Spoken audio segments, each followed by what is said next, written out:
Hello everyone, my name is Cody Price and I just want to welcome everyone. It is now 1 o'clock, so we'll begin our presentation shortly. Today on March 1st, we will have a presentation on childcare given by Kristen Anderson and Mildred Warner. For help during today's webcast, please feel free to type your questions in the chat box found in the webinar toolbar to the right of your screen, or call 1-800-263-6317. For content questions, please feel free to type those in the questions box and we'll be able to answer those at the end of the presentation during the question and answer session. Here's a list of our participating chapters and divisions and universities. And I just want to thank these for making the webcast possible. As you can see, our next webcast will be on March 10th with Renewing Our Love Affair with Cities. I want to make a note of the March 11th Urban Retail webinar. This has been recently added, so if you are interested in urban retail or any of our other upcoming webcasts, please visit www.utah-apa.org/webcasts, and you can also find our complete listing for 2011. You can register for those of choice. To log your SEAM credits for attending today's session, you'll need to go to www.planning.org/SEAM, select activities by date, and then underneath Tuesday, March 1st, you'll be able to select childcare. And like I said, this is already up, so after the presentation, you can go ahead and do that. I will also make note of this at the end of the presentation, so if you happen to miss this or you need further assurance, I'll be able to do that at the end. We are also recording today's session, and so you'll be able to find a PDF and a video recording of today's webinar at www.utah-apa.org/pastwebcast.htm. And this should be up by Monday, definitely, or throughout later this week. It will be up. And at this time, I would now like to hand it over to Libby Tyler, who will be introducing our speakers for today.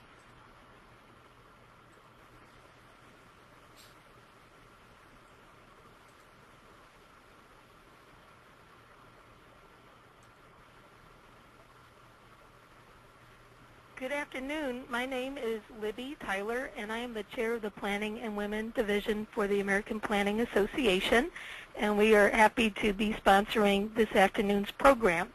The topic is child care and sustainable communities. Child care and early education facilities and services contribute to the environmental, economic, and social sustainability of communities. This is recognized by their inclusion in initiatives and policies ranging from federal HUD Sustainable Communities grants to regional transportation plans and local comprehensive plans.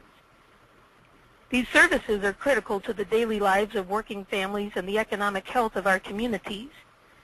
Participants will learn about immediate and long-term contributions of child care to local economies and community development, and will acquire tools and strategies to facilitate development of child care facilities and services in conjunction with housing, transportation, and economic development. We have two speakers this afternoon, and one will be focusing on child care and economic development, and the second speaker will focus on child care and community development with examples and lessons for planners in terms of planning and zoning. I'd like at this point to introduce our first speaker will be Mildred Warner, and Mildred is a professor of city and regional planning at Cornell University. She's a leading researcher on the links between child care and economic development and ways planners can help create more family-friendly cities. And her larger research focuses primarily on local government service delivery, economic development, and new community development models for addressing human services. Dr. Warner's research explores the impact of privatization and devolution on local government and the role of human services as part of the social infrastructure for economic development. Her work shows potential for market-based solutions in public service delivery, but also raises cautions about the uneven incidence of market approaches in depressed inner city and rural areas. Dr. Warner co-directs the Linking Economic Development and Child Care Project, and has conducted research across the nation on the role of the early care and education sector in the regional economy and the potential of economic development policy to strengthen the economic sustainability of the early childhood education sector. Her website has a special section devoted to the impacts of the recession and the stimulus on the early care and education sector. So if you were to take note of her website, which is economicdevelopmentandchildcare.org, it is full of practical information and related research on these topics. And Dr. Warner also conducted the 2008 National APA Survey on the role of planners in supporting family-friendly cities. Her research for the presentation this afternoon has been funded by the Peppercorn Foundation, so we'd like to thank them as well. Our second presenter is Kristen Anderson, who is a Redwood City child care planner. As a child care planner, Dr. Anderson has developed child care and early education policies and strategies for public and private agencies throughout California. She has led supply building and quality improvements in Redwood City for over 2 decades, where the recently adopted general plan includes several new policies and programs. Her book, Planning for Child Care in California, which can be obtained from Solano Press, highlights successful linkages of child care and community development. And Kristen holds a PhD from Stanford. And I would note at this point that the Planning and Women Division website at APA has conference materials from a presentation that Kristen participated in at the New Orleans conference, and the topic of that is child care and economic recovery from disasters. So materials from that conference are available at that website. And at this point, we will be hearing from our first speaker, Mildred Warner.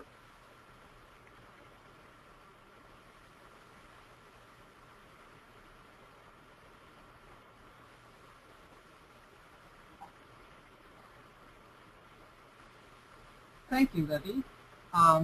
What I'm going to talk about today is I'm going to give you an overview of sort of the big picture as we think about child care and sustainable communities. And Libby mentioned the website, economicdevelopmentandchildcare.org. And if you all would like to, you can go and look at that website, because we've actually put up the materials for today's webinar are there. And some of the articles that we'll be talking about, child care and community development, multi-generational planning, are also up there for you to look at as well. In addition, further down on that same page, you'll be able to find the APA survey from 2008 on family-friendly cities, which I think you might find interesting. What I want to do today is I want to start by talking about the economic importance of early care and education from a broad framework. When you think about early care and education, it has a 3-part effect on the regional economy. First, it has an effect on children. It promotes their development, and there's been a lot of research on brain development that shows that most of the brain capacity development actually happens in the first 3 years of life. After that, we're sort of filling kids' brains with information, but in the first 3 years of life, we're actually expanding their capacity to learn.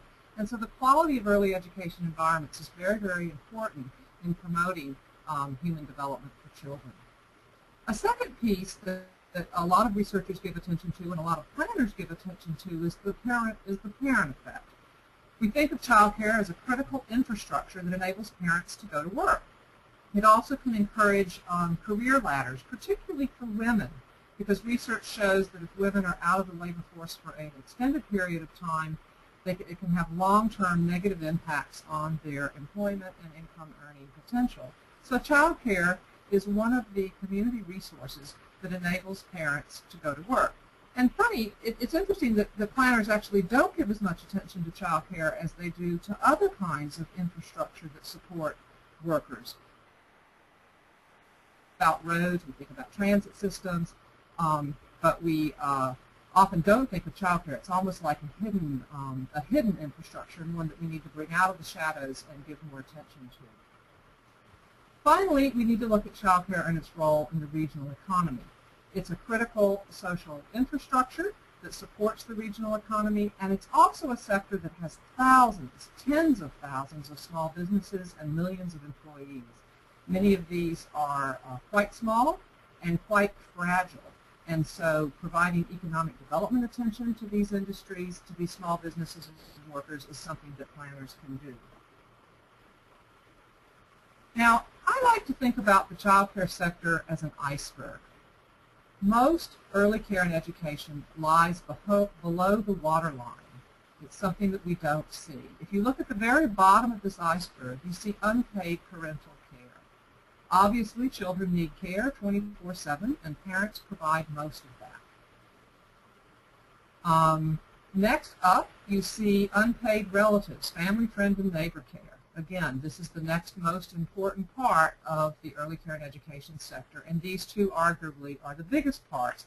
And as planners, we can think about how we can support parents and relatives to do a better job of caring for their kids. How can we give them their time back? By designing trip chaining into our transit systems, by designing communities that are more walkable, or transit systems that also meet the needs of children, so that the carting around burden, the soccer mom or soccer dad burden that many parents face, particularly of older children, can be reduced. Are people hearing me okay? I've pulled my mic up to my mouth so you can hear me better. I'm seeing some notes that maybe it's not good. But is it better now?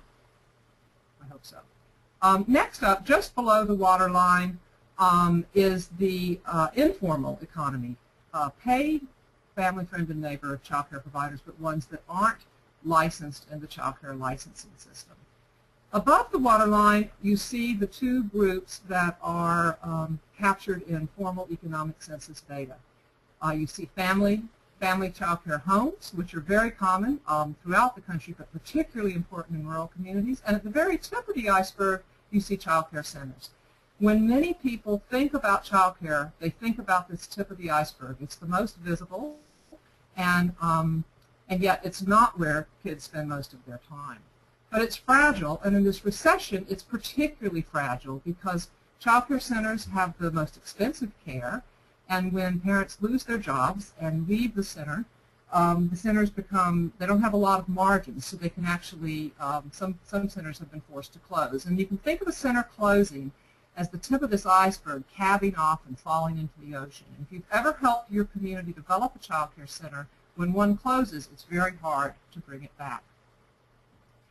Now, when we think about the recession's impact on child care, these are the things we need to worry about. That formal center care supply will shrink, and that family and informal care supply will expand as people lose their jobs and they're staying home anyway. They're taking care of their own children, and they might take in a neighbor's child as a way to help make ends meet. But when the economy rebounds, it will be these informal care providers who return to work in other sectors of the economy. So what's going to happen, and it's going to happen in the next year or two when the economy rebounds, the child care supply will contract precisely when the economy is expanding, and this will exacerbate the labor shortage. It's kind of hard to imagine right now, but we were in serious labor shortage problems in the early part of the 2000s. And we can fully expect that to return because the demographic realities of our labor force suggest that will be the case. And so as planners, we need thoughtful infrastructure investment now. Now, I had mentioned this APA survey back in 2008 that was looking at the role of planners in creating more family-friendly communities. And we measured attitudes, we measured barriers, and we also looked at what kind of local innovation planners were doing. In addition to this APA survey, there have been surveys of business and chamber leaders across the country. In fact, teams have formed in about 70 municipalities or states where Chamber of Commerce, business leaders, child care providers come together to talk about what they can do as a community to promote increased investment in the early care and education sector. What's consistent with these collaborations is that they recognize that child care is a critical social infrastructure for economic development. Now, in the APA survey, one of the things that we planners were concerned about is whether or not planners had a positive perspective about families with young children. And so in a series of focus groups that we held at the APA conference in 2007 in Philadelphia, the focus group participants came up with a number of statements that were attitudes that they wanted to measure in the survey to see what planners felt. And you'll see on this slide that 97% of planners said that families with children are important to growth, sustainability, and diversity. One of the things that came up in the focus group was the role that families with young children play as a consumer population in the local economy. And we put that attitude statement on the survey, and 97% of planners agreed that that was true as well. Communities that keep people for the whole life cycle are more vibrant. 90% of planners agreed with that statement. And then we also wanted to link the needs of families with the needs of the elderly, particularly as regards physical planning, transit systems, sidewalks, parks, services available for people who can't drive so that they can actually get to them. And 64% of our respondents said that they saw a commonality between the needs of families with children and the elderly. There was one negative attitude that we were particularly interested in assessing, and this was the attitude that most families do not generate sufficient tax revenue to cover the cost of services that they demand. You'll see that only half of responding planners felt that this was true. So this is good news, actually. But one of the concerns is, if you look at where a lot of the emphasis is in planning today, it's on the creative class. It's on strategies that communities can use to attract young professionals or empty nesters, people without children, people who will not require extensive local services, but who will enhance the tax base.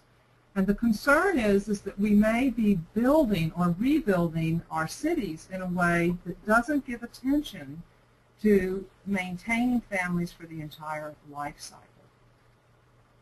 And so what I want to do for the next couple of slides is challenge this notion that, that children are too expensive to serve, or that families with young children are too expensive to serve. And I want to go back to that issue that 97% said that families were an important consumer population, and I want to just look at the data. The consumer expenditure surveys conducted by the U.S. Bureau of Labor Statistics look at average annual expenditures by income and by age group.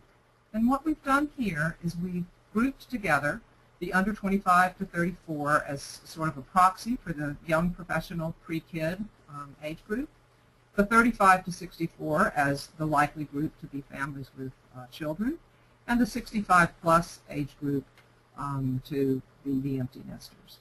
And what you'll see is that the expenditures of the group with children is the largest. How large is it? Well, the U.S. Department of Agriculture actually calculates what families spend on children. And they actually break it down by low income, middle income, and higher income. But what we've given you here in this picture is the average across all incomes of how much families spend on a child from birth to age 17. And it's almost $250,000. That's a lot of money. And if you look at the breakdown, after housing, which is 31%, the next largest category of expenditure is child care and education. Now, for those of you who have children in child care or know someone who does, you are aware of how expensive child care is from the perspective of parents. If you don't have children in care, you may be surprised to know that for many parents, their child care expenditures is the equivalent to a second rental or mortgage payment per child. Estimates are that families spend between 10 to 25% of their annual income. It's a sector that gets very little public subsidy, unlike kindergarten through 12th grade, which is fully funded by the public sector. Child care is heavily, heavily funded by parents. The other thing I want to point out with this chart is that practically all of these expenditures are spent in the local economy. Transportation, food, health care. It's possible that clothing, some of that would be purchased online, and the miscellaneous category, we can't be sure where that's spent. But most of this money is going to be spent in the local economy. And if you do economic analyses, you know that there's a multiplier effect. And roughly, every dollar spent on raising children is going to stimulate another dollar in your local economy. let me explain to you how that works. When you're thinking about linkage effects in the regional economy, the first effect is that first dollar you spend, the direct effects. So let's say we've spent $1 on child care. And then there's the ripple effect. And the ripple effect, there's two important ripples. One is the indirect effects, because centers make purchases. And when they make purchases, they stimulate other parts of the economy. They buy food, they buy furniture, they buy games, they buy transportation. Some of these services they buy locally, and so that entire expenditure effect stimulates the local economy. Some of these services they buy outside the local economy, so they leak out to the state or to the nation. The second part of the ripple is the induced effects, because centers pay workers wages. Child care workers make very low wages, and we know that low-wage workers spend almost all of their income in the local economy. So low-wage workers actually have very high multiplier effects, because much like the slide we saw before, where we looked at expenditures on children, lower-wage workers are spending most of their money in the local economy. So you can think that for every dollar that you spend on child care, there's probably a $2 effect in the broader economy. Not just probably. We ran models for all 50 states, and these were the average effects across all states. We then compared these to other infrastructure sectors, such as elementary and secondary schools, job training, colleges and universities, water supply and sewage systems, and local interurban passenger transit. And what you'll see here is that the child care multipliers are as high or higher than these other infrastructure sectors that have traditionally gotten more attention from planners. In fact, these models are based on a 509 sector model of the regional economy, and child care multipliers rank in the 93rd percentile across all 509 sectors. Now, what's wrong with the child care market? First thing is that parents lack effective demand. From the perspective of parents, child care is very expensive. From the perspective of the child care provider, prices are too low to cover the cost of quality care. So you have a problem here that parents lack the effective demand to demand quality care, and that's why you need subsidies in the system. There are subsidies for low-income parents, but they're limited. Some studies suggest that only 1 in 9 eligible low-income parents gets access to the subsidy. So what many communities have done is create community coalitions to help subsidize the child care sector and strengthen both the supply, the quality, and the access of families to child care. The second issue is also about quality, but it's how do you differentiate quality? How do you signal that you're a high-quality provider, and how does a parent know? This is very difficult, and many states have developed in recent times quality information rating systems, like a star. So you can have a 5-star provider or a 1-star provider, and you would know that the 5-star provider is better. This is a way for parents to know the quality of care and choose better care. It's also the way for providers who have higher quality care to signal that. Next, from the supply perspective, one of the biggest problems with the early care and education sector is the low profitability. Many of these are for-profit firms, or if they're nonprofit firms, they still have to break even. And this is very difficult in a sector with low margins. And so you end up with an insufficient supply and an unstable supply. Many child care providers go out of business on a regular basis. So the licensing agencies will tell you they spend a lot of time running to stay in place, to bring new providers on as older providers leave the system and go out of business. Because these are such fragile businesses, there are few economies of scale. And some of my colleagues have been working on shared services, back office support systems, substitute pools, collective purchasing, anything that can help reduce the cost of the center for the materials and activities that do not affect the direct relationship of the teacher with the student. You want to keep child care ratios low so that there's a strong relationship of teacher to student, but if you can save some money in the back office areas, that might be a place where we could get some economies of scale. And as I've already mentioned, we're concerned that the recession will reduce formula supply. What can be done? Well, if you're an economic development planner, you can establish a loan fund. Or you can use pre-existing funding sources like community development block grants, HUD program. You can even use transportation funding to help fund child care centers and to fund planning. You can focus on business management support. From planning, there's a lot of work that needs to be done in some states on zoning reforms. Back in 1997, APA issued a policy guide on zoning as it relates to planning, and many communities still do not follow that guide, and I'll get to that in a minute in the next slide. You can link child care to transportation in your planning. You can link it to housing, and you can link it to employment centers. How many of you, when you're working on promoting an industrial park, think about citing child care there? I've mentioned before we have 70 employer-community partnerships around the country. These partnerships work to expand services and promote a public entrepreneurship, a group of people coming together to say, what does our sector look like, what are the challenges it faces, and what can we do? And finally, employers are joining the public sector in offering subsidies for child care to their employees. These both increase employee productivity, increase retention, and employee satisfaction. The APA survey showed that planners lack awareness about quality, affordable child care. Only 20% said yes to the statement, my community has an adequate supply of quality, affordable child care. 80% said they didn't know. Now, we know that most communities do not have an adequate supply of quality, affordable child care. So there needs to be an education piece that goes here with planners. Ironically, when that same question is asked of economic developers, 80% of them know that their community does not have an adequate supply of quality, affordable child care. And we wondered, what's the difference? And we determined that economic development planners talk to business leaders employ parents, and when parents don't have adequate child care, business leaders know. They feel their pain.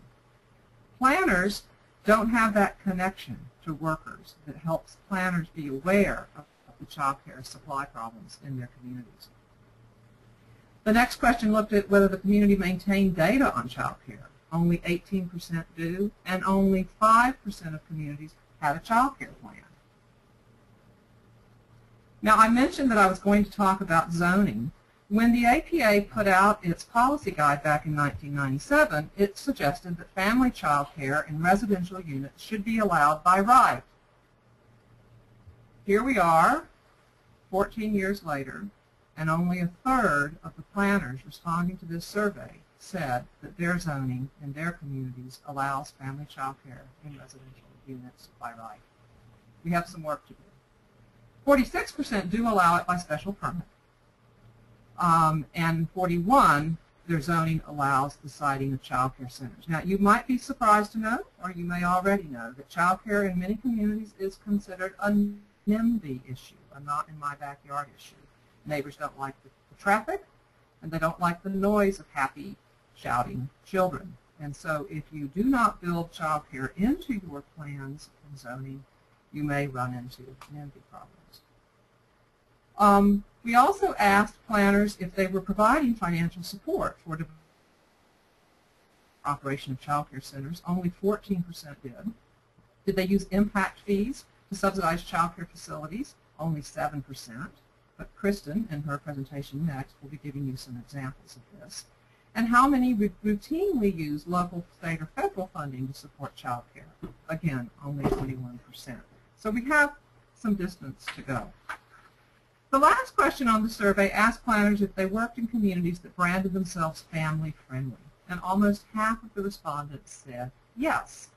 And when we looked at the answers to the survey from those who worked in family-friendly communities as opposed to those who didn't, we discovered that the family-friendly communities were more likely to include families in their comprehensive plans. So in their goals and objective statement, they would say things about childcare and children's services. They would also be more likely to include the interest of families in zoning regulations and site plan reviews, and give attention to child-friendly design in streets, housing, services, and childcare. And they use a broad array of financial tools and involve families and youth in the planning process. So this might be a guide if you're looking to how to make your community more supportive of children. This might be a way to do it. Finally, I just want to let you know that we have some additional resources, and these are all available up on the website. And with that, I would like to turn it over to Kristen.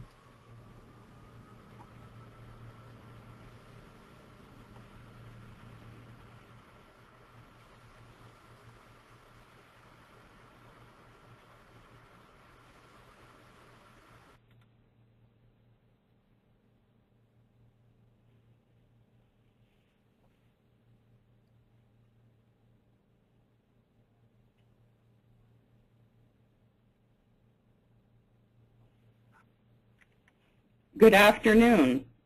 Can everyone hear me? Yes, we can hear you.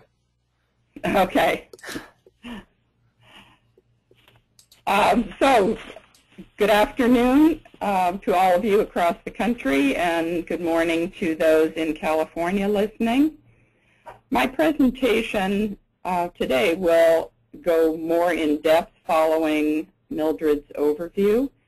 I'll go into strategies for integrating child care in communities, and we'll offer examples of policies and of on-the-ground projects that will illustrate these.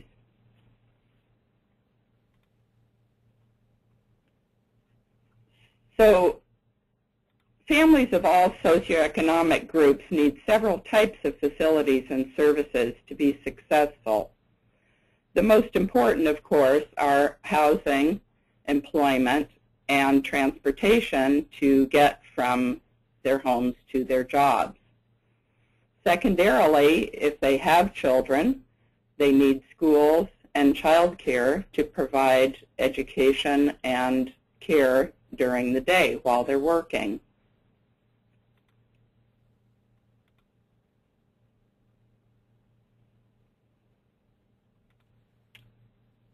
I will skip the definition of child care because Mildred has covered that.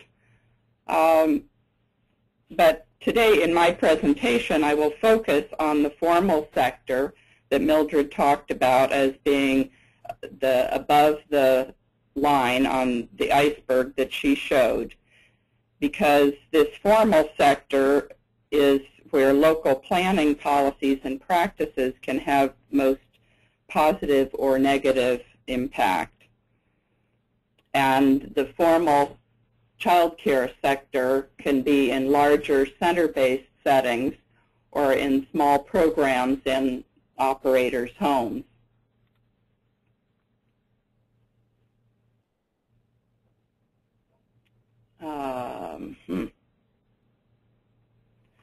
Okay.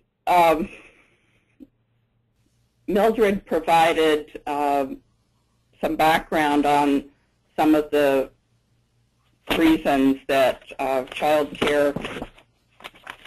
Hey, Kristen, are you still talking about your first slide, or have you started to advance your slides?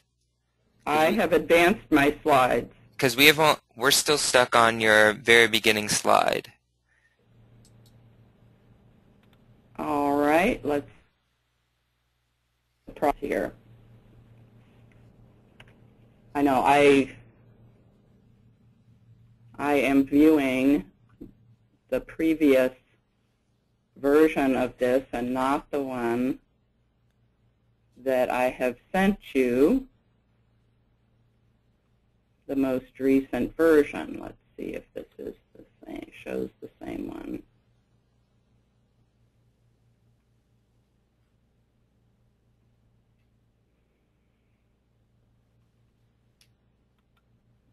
All right. Let's see.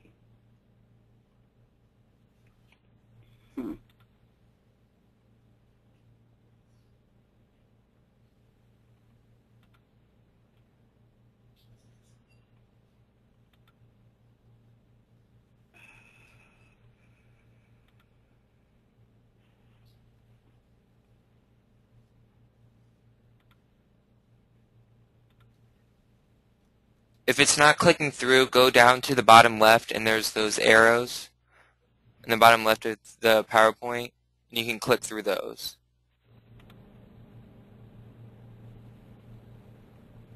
Okay, it's still not bringing up the most recent version, which is the one that I sent for posting on the website. So I'm not sure why this is happening, but I will go with this previous version. Well,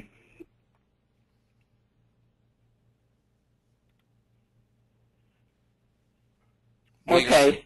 Your slide's still not advancing, sorry.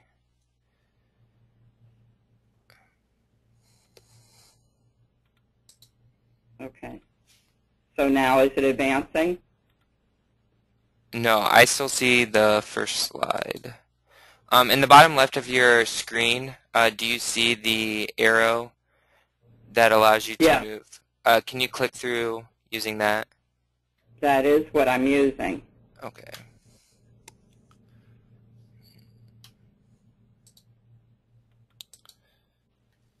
One second. Sorry, everyone. We'll try and get this figured out shortly.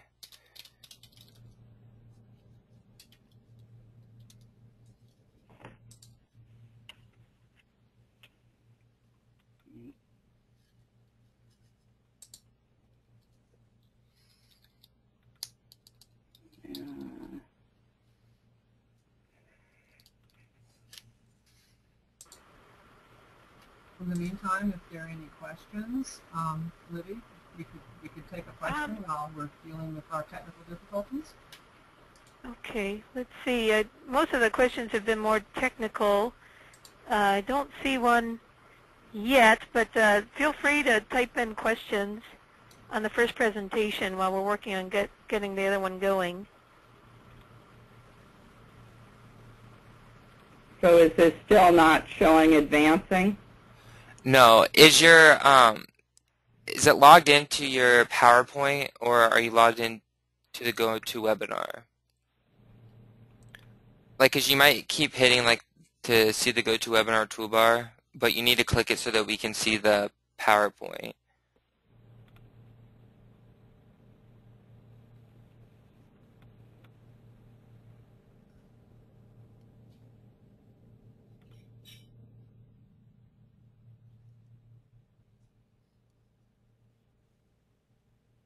So where is that? Well, just open up your PowerPoint again. Sorry. We could also have someone else run it through if we have a copy, if you have a copy, Cody. I just have the 6-slide per page PDF. Okay. That's all I have too. Yeah, same here. But maybe that's what we should put up. Okay. So we can move forward. Yeah, somebody wrote in and said, you know, they didn't really need the slides, they just wanted to continue to hear the presentation. Okay, yeah.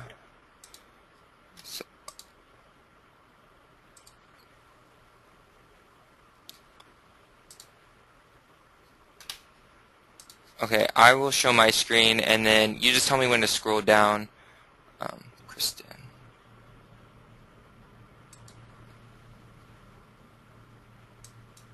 Great.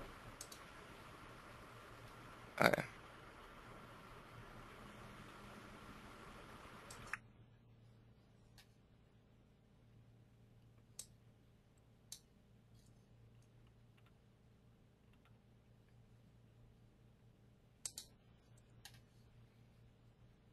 Kristen, does this work for you? Like, do you see my screen? Yes. Okay. And so just let me know what slide you are on.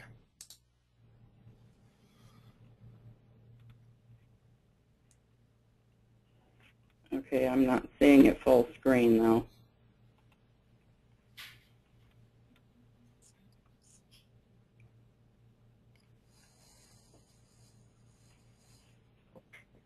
Cody will put it down to the slides you're on. Yeah. Like, I just have this 6-slide per page, so this is what's going to have to work. Are all 6 slides showing? Well, I just had the first 2 because I zoomed in so that you can. Oh, I see. Yes. So just tell him what slide number you're on, and Yes. advance them, and you can look at your. Okay, well, go to the next Number 2 then. Show the next 2 then. Is this? Yep. Okay. So as I said, I will focus on the formal child care sector because local planning policies and practices can have the most positive or negative impact on this area. And these can be either larger center-based child care or preschool settings or smaller programs in operators' homes. In California, they're called licensed family child care homes. And I'll be focusing even more specifically or primarily on child care centers for reasons that you will see. So Mildred spoke in the next slide. Mildred spoke about the 3 ways that child care and early education contribute in our society. And one is optimizing child development and learning. The second is parents being able to participate in the labor force. And thirdly, child care contributing to local economies. And I would like to add a 4th, which is that integration of child care facilities and services can support the goals of other community development activities, such as affordable housing, transit, TOD, which, sorry I didn't spell out, is transit-oriented development and redevelopment. So some of these other goals of those activities are family self-sufficiency, increased transit usage, and business development. Next slide. So the good news is that there's increasing recognition of child care as critical infrastructure. There's a gradual increase that we see in calling out child care in policy platforms, grant guidelines, implementation toolkits, and so on, as planners and other leaders are more aware of the connection of child care to working parents' housing, employment, and transportation needs. And also they're more aware of the unique challenges involved in assessing and meeting child care needs and in siting and developing facilities. Child care has been, in the past, pretty much a missing piece in community planning and development, but it is an essential piece in the daily lives of many families. When you consider that parents going from home to work using either their own cars or other means to get there must make a stop at their child care facility twice a day, it is an important link there. Next slide. So I'll mention a few instances of where child care is being recognized in sustainability initiatives. And the first is in the Housing and Urban Development Strategic Plan for the current 5 years. In the Sustainable Communities Regional Planning Grants, which I'm sure many of you are familiar with, a significant amount of plans were given out just this past year, and extra points are earned in the applications for supporting the policy goals in the strategic plan. And I'm showing you here one of the plan goals is to utilize housing as a platform for improving the quality of life. And strategy 3 that is provided here talks about increasing access to high-quality learning programs and services through incentives and coordination with other programs. The next example is how some local communities are measuring long-term sustainability, including child care as one of the sustainability indicators, along with water use, air quality, transportation, waste and recycling and these other indicators. And locally here in the San Francisco Bay Area, the county that we're located in, Sustainable San Mateo County is an organization that tracks over 30 indicators in annual progress reports. And then the community I work for, Redwood City, commissioned a similar sustainability indicators report as part of its new general plan, which is our comprehensive plan. Next slide. There's also some recognition in regional transportation planning. And here I'm referring to the San Francisco Bay Area's Metropolitan Transportation Commission's station area planning grants that are offered to our 9-county region. The station area planning manual that they provide includes the following strategy to maximize transit ridership through appropriate transit-oriented development. And you can see the language here about locating key social services like child care centers, particularly for transit-dependent populations, should be located close to transit stations and hubs. A research study that my colleagues and I did a few years ago, a study of child care centers located at or near transit stations in California, we found that there was higher transit usage also by choice riders, in other words, people who are not transit dependent but who choose to use transit, when child care was located at or near stations. So how has child care been integrated with community development to provide home, transportation, and job linkages for parents?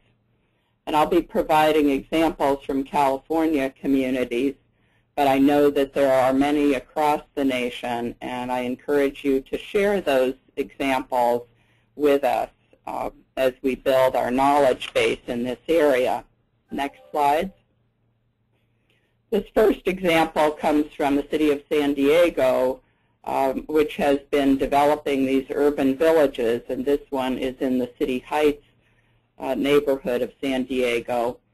And there was redevelopment that took place over many years to locate in the same close area all of these facilities and services that families of all types, people of all ages, will need, including affordable housing, child care, health clinics, community college, and police stations. The example on the right is a smaller but similar project in Santa Cruz, California, also a redevelopment project that includes affordable housing, a community center that houses a city preschool, and a nonprofit child care center, which you can see is on the ground floor below the housing units. Next slide. In most of these examples, I'm referring to larger child care centers, but there are some examples in California, anyway, of housing units being created specifically to facilitate the licensed family child care supply. And this is an example in Salinas, California, of an 11 affordable townhome project where the units were designed to support the provision of family child care. The example on the right is one of many in California of child care in affordable housing. There are other examples of child care in other housing, market rate housing, but there are many more examples in affordable housing. This one is a mixed-use transit-oriented development project in Redwood City that includes 81 family-sized units retail spaces on the ground floor, which includes restaurants and shops, and a small child care center in the back, which you can see on the lower photograph. Next slide. There have also been child care centers built at transit stations around California and in other parts of the country. This one is at the commuter Metrolink station in Montclair, California, which is in the greater Los Angeles area. The Los Angeles Transit Authority built several of these on Transit Authority land and with different sources of funding. The slide on the right shows one example of child care at employment centers, which makes it convenient for parents to take their children to work and have them close by. This one was built in the ground floor of an office building. Sometimes these are sponsored by employers, but other times not, but either by the developer or another agency. Next slide. The next one is a similar example of child care to serve employees. This one is a standalone center in an office park that was built by the City of South San Francisco's redevelopment agency to support the valuable biotech industry cluster in that city. So the examples that I've shared with you are not typical child care centers. Many of you who are familiar with child care know that the majority of child care centers in the past have been located in less desirable buildings adapted for this use, mainly church basements, portable buildings on school sites, and other adapted commercial spaces. However, these particular centers are intentionally designed and built for this use, which means they tend to be higher quality in learning environments for children. And they are very costly because of the unique interior and exterior space needs and requirements, and the costly finishes indoors and outdoors.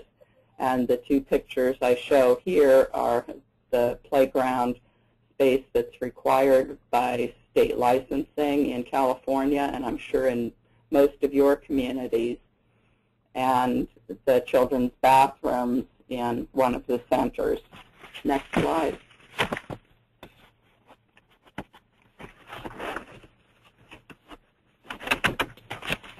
So Mildred referred some to the financing challenges that are part of child care center development. The lack of profitability in this industry results in the inability to finance expensive facilities. And so there's usually a need for multiple funding sources, including child care and early education revenue streams.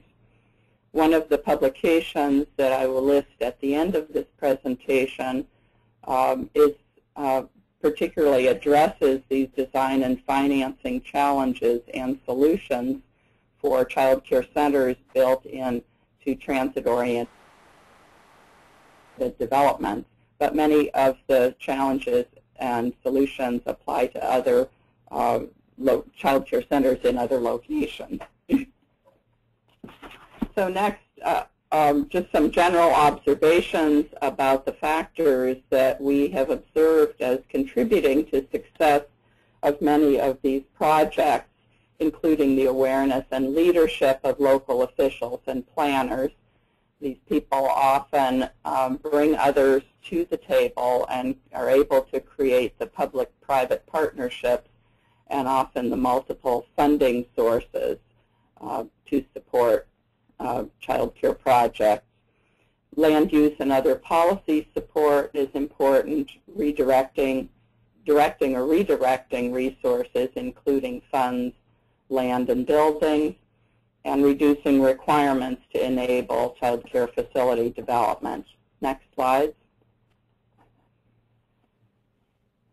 And this is an example of this last point. This is a project in downtown Palo Alto, California, where the city approved off-site parking for the child care employees and short-term street parking for parent drop-off to enable this facility to be developed on a very small infill site. The city was a partner and also provided a nominal land lease to this child care operator who financed the construction of this facility. And another overview of the financing sources that have been used. These are only some of them in looking at the examples I've shown and other examples that are cited in the resources that I'll be providing at the end. And so you can see in this list there's community development block grants, there's transportation, housing, air quality, child care, and other sources of funds. The final one is not a direct source of funds, but public agency land and buildings that can be used that are owned by cities, counties, or transit authorities often serve to subsidize the cost of development of facilities. Next slide.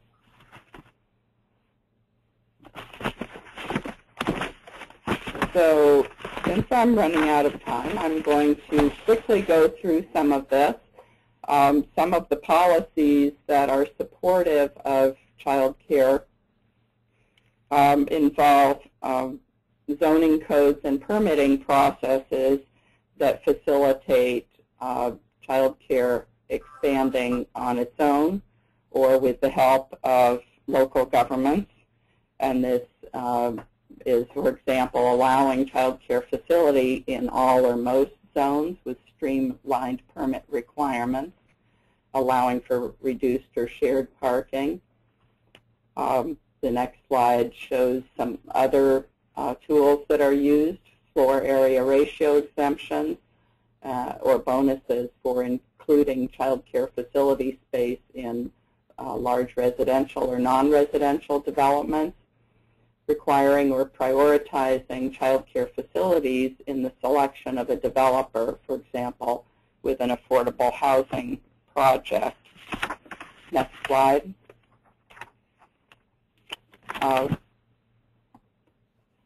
Child care linkage programs that involve either impact fees on new development or inclusionary requirements have been used a lot in California. I won't go into these examples, but you can read those. Next slide.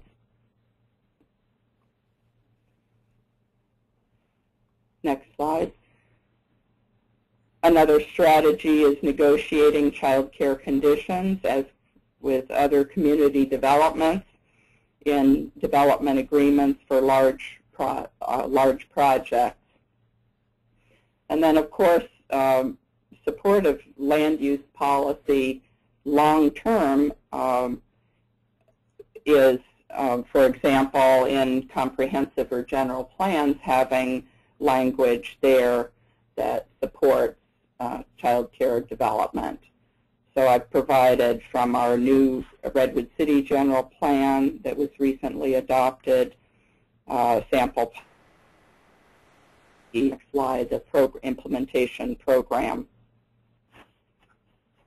And my final slide is some resources, some of which you can find for free via the links there. And the last slide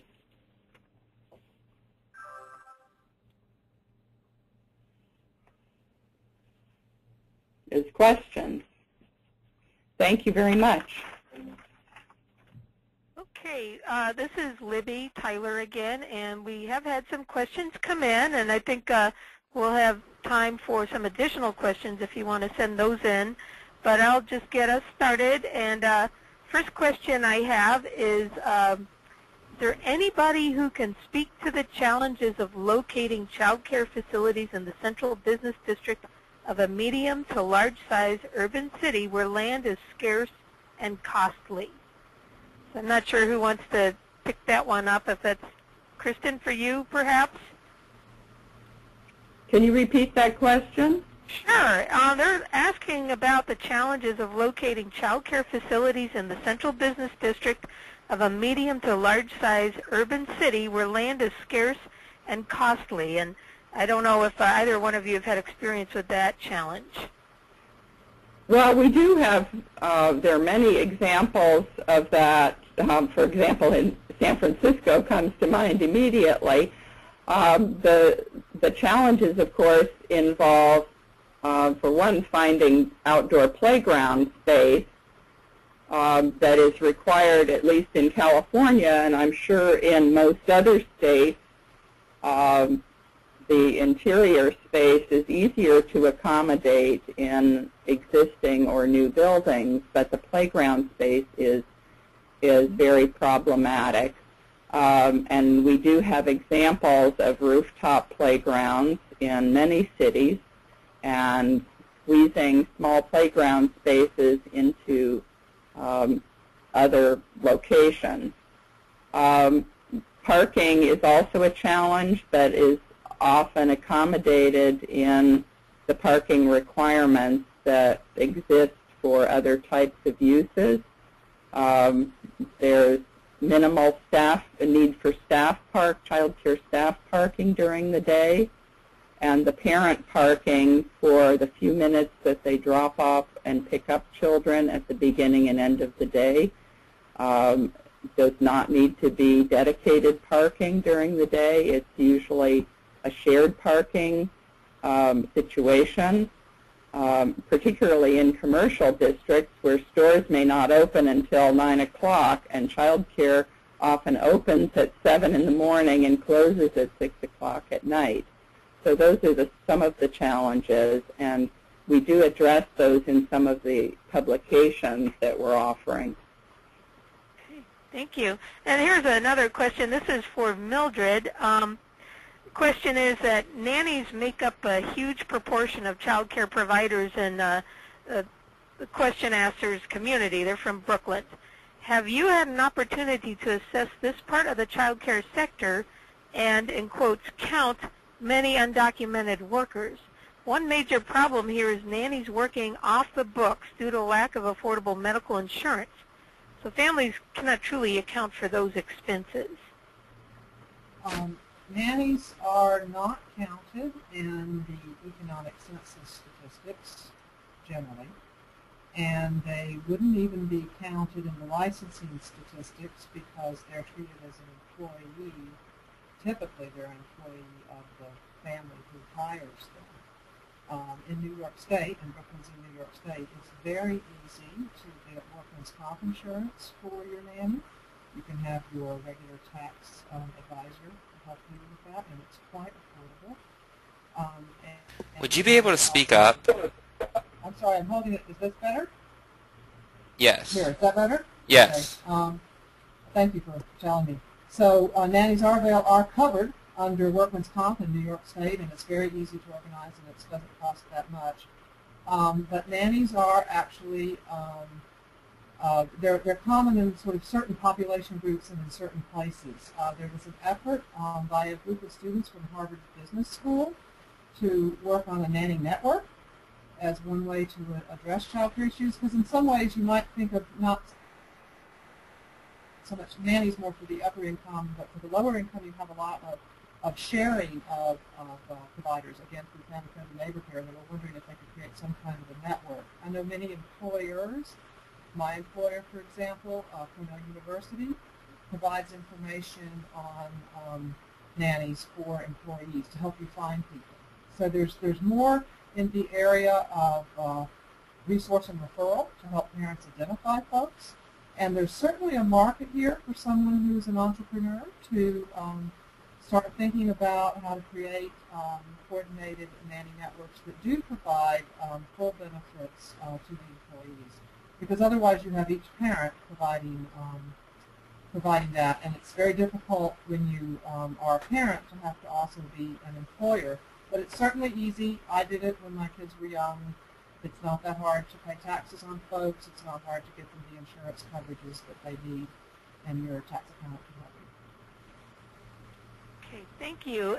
Next question is asking for any advice on creating cooperative child care centers or services that might involve local community members who span generations. A group in our neighborhood, again, this is from Brooklyn, a group in our neighborhood has tried to form a co-housing development, which sounds great in theory, but in this urban environment has proved difficult in finding affordable space. So the question again is any advice on creating cooperative child care centers or services? We have a book on our website called Collective Management Strategies for Child Care. Louise Stoney is its author, and I believe there's some examples of cooperative child care in that publication.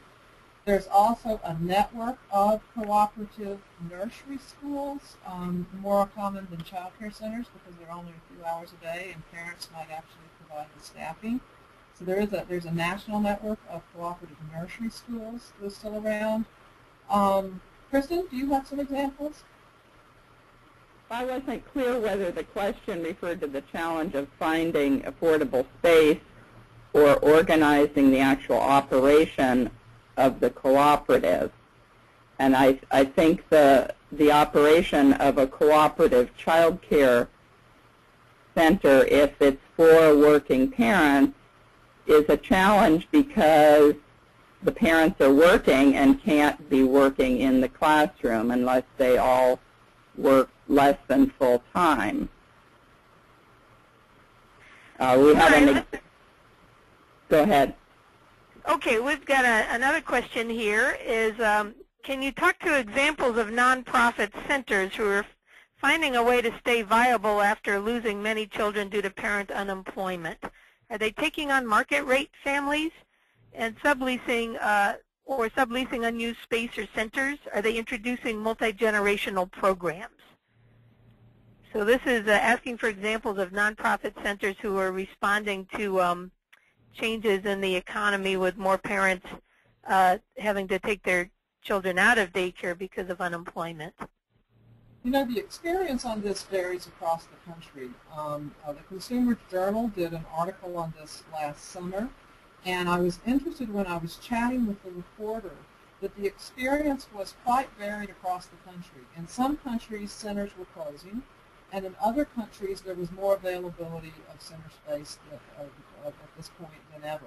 And of course, that could be because they have open slots and they haven't closed yet. In terms of innovative strategies, there's a number of strategies that centers will try to use to increase revenue sources other than just what comes from the children. Examples could be renting your space for another purpose to the extent that that's allowed by licensing requirements. I know one center had their cafeteria produce dinner so that when the parents came to pick up their kid, they could buy takeout dinner to go home with. I don't know how much money they made off of it, but it sounded like kind of an interesting idea. You are beginning to see more co-location of elder care and child care, so that is a possibility in many communities. If you're a nonprofit center that has some kind of employer subsidy, maybe they'll forgive some of the rent for a period to help you stay afloat. Or in some states, if you have children receiving public subsidies, they've allowed the children to continue to go to care even when the parents are unemployed because the parents have to work, and the state realizes that they don't want this center to go out of business. Kristen, do you have examples from California? Well, I just wanted to say I wasn't sure when the questioner referred to a nonprofit center, whether they were referring to nonprofit publicly subsidized center where they were losing children who were on child care subsidies, and so we're asking about recruiting market rate families. And I think that is an important strategy, and that is something that the subsidized centers in California have had to look at doing for quite a while before the recession even, because the state has not been reimbursing them at the true cost of their providing the service. and often the subsidized programs are offering a higher level of quality of care. And so if they learn to market to families who can afford to pay market rate, that does help to subsidize the program. Okay, thank you.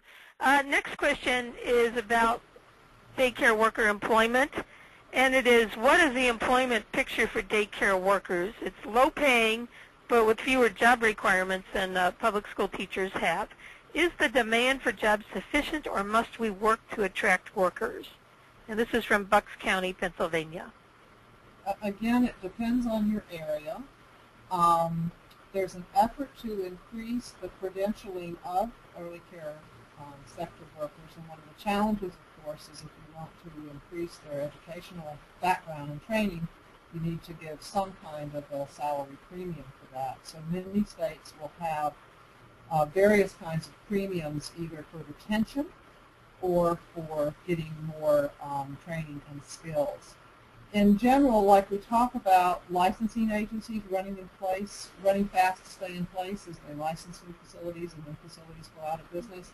For many child care providers, the turnover of workers is also very high because the pay rates are quite low. The last time I checked, it was in around the $17,000 a year range, and you can leave to the mall and make almost a similar salary. And so people who aren't as devoted to taking care of kids may say, the salary isn't enough to keep me in the sector. So there's been a lot of work to try to create retention, because we know that one of the most important indicators of quality is the consistency in the teacher-child relationship, particularly for children at very young ages. So most all states have retention programs and programs for improving the educational credentials of providers, and they build in incentives to help improve the salaries of workers who stay in the field and who improve their credentials.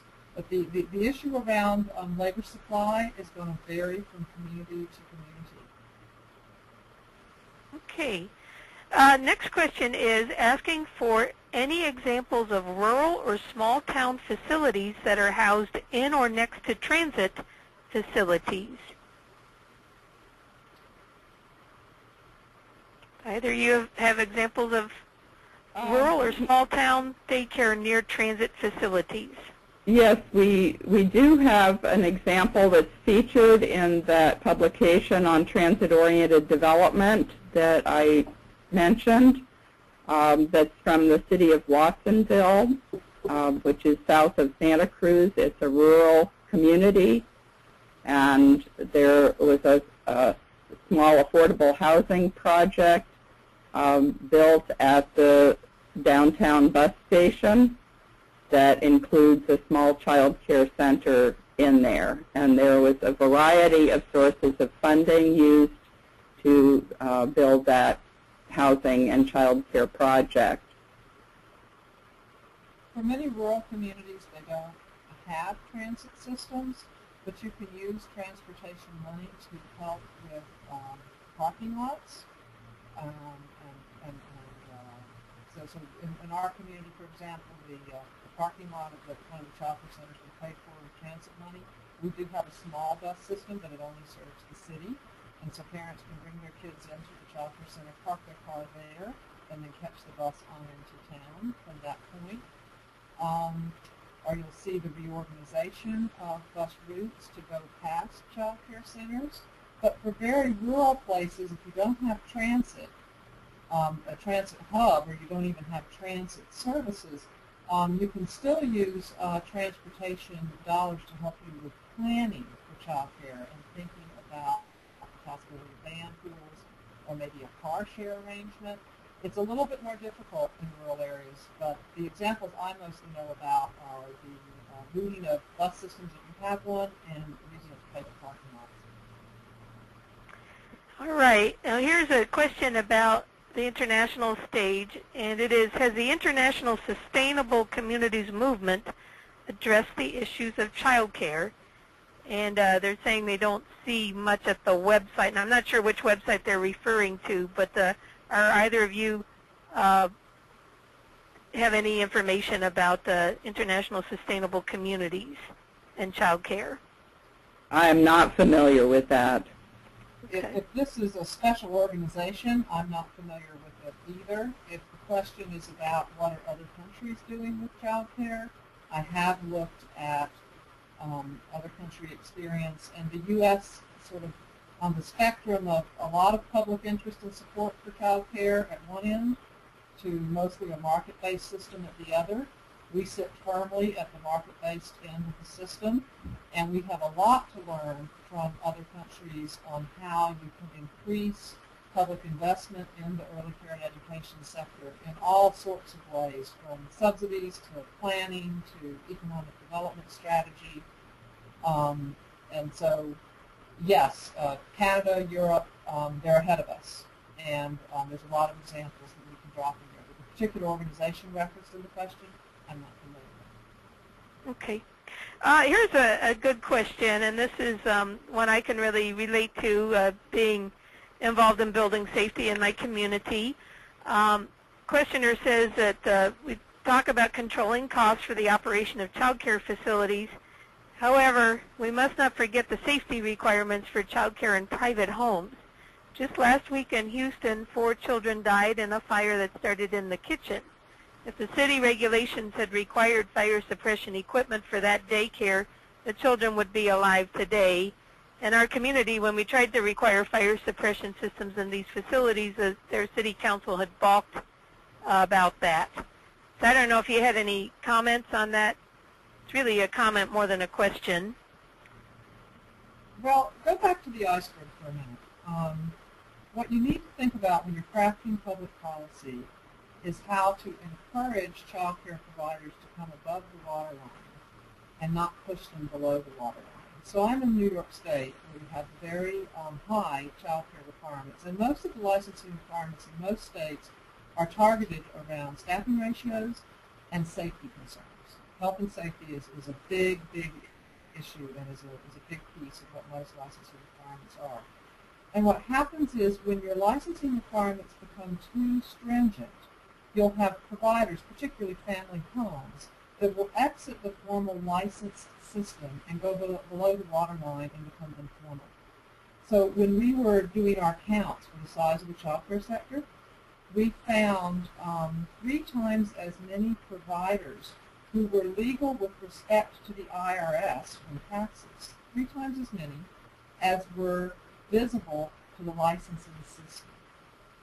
Now, I think as a public policy issue, we have very stringent health and safety requirements in New York, but they may be a barrier to encouraging some of the family providers to come above the waterline so that they can be seen to the licensing system and reviewed on a regular basis for health and safety issues.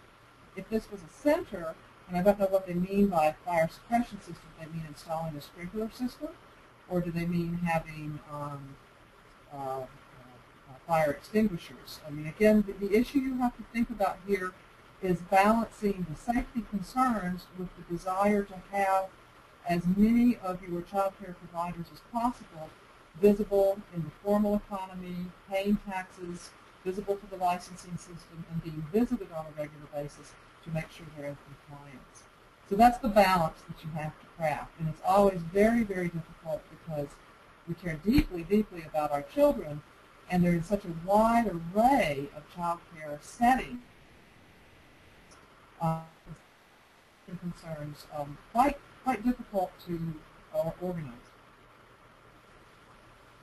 Okay, thank you.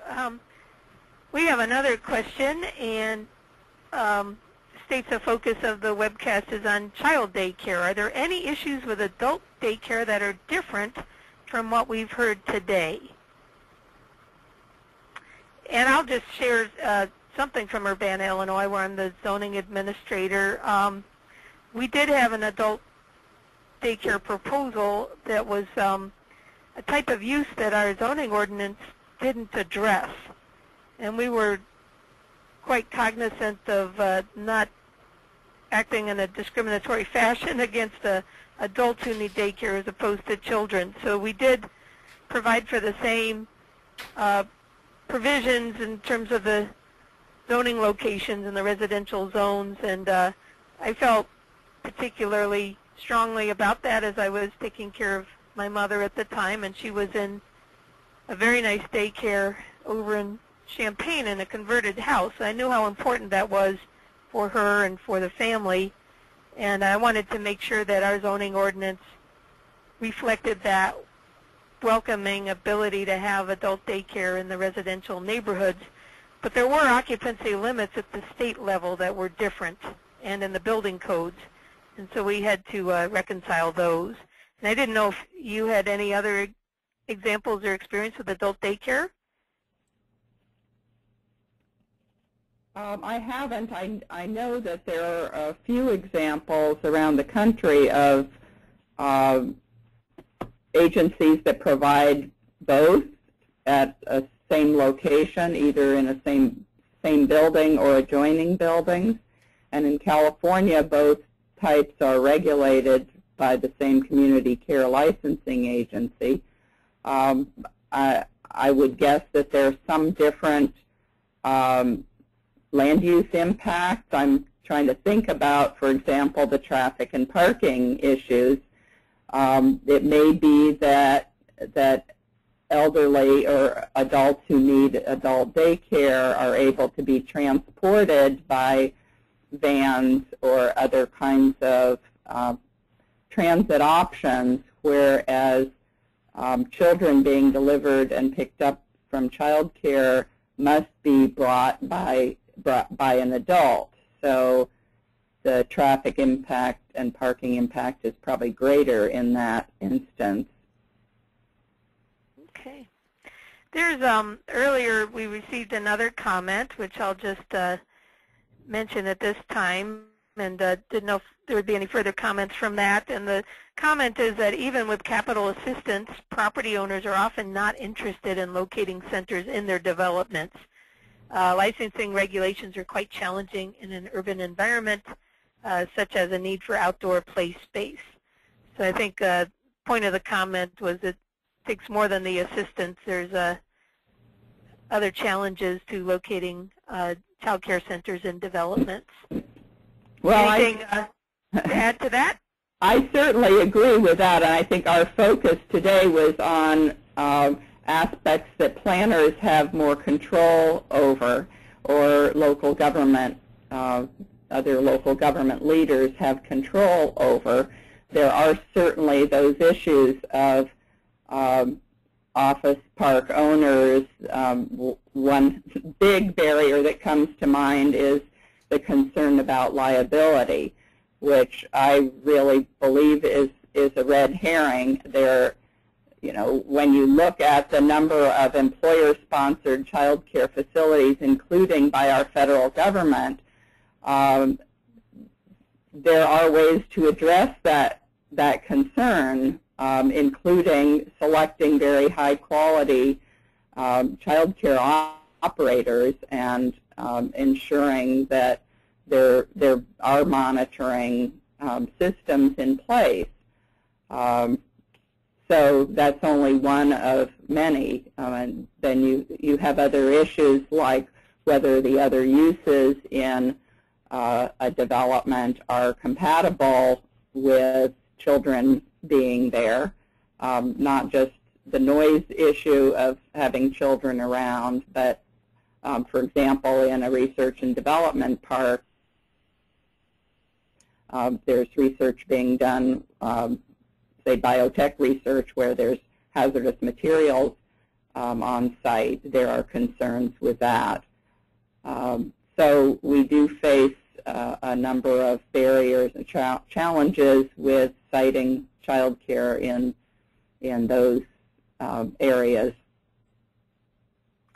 Okay, we have time for just one more question, and that's all I have. It's kind of a general question, but what it is how big of an impact have planning issues had on child care availability versus other types of issues like quality and economic concerns?